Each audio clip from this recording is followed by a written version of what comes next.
This is going to be a video tutorial on how to find your browser's version in Microsoft Edge. I will be using a desktop PC for this. Let me jump over to my browser here.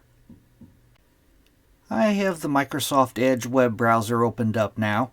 To find your browser's version in Microsoft Edge, it's very easy to do. First thing you want to do is go up to the upper right hand corner to where you see the 3-dot hamburger menu. You want to click on that.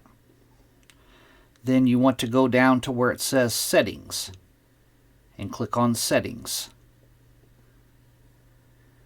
Now in the pane, off to the left hand side here, you want to go all the way down to the bottom to where it says About Microsoft Edge and click on About Microsoft Edge. It will automatically check for updates and your browser version is right here.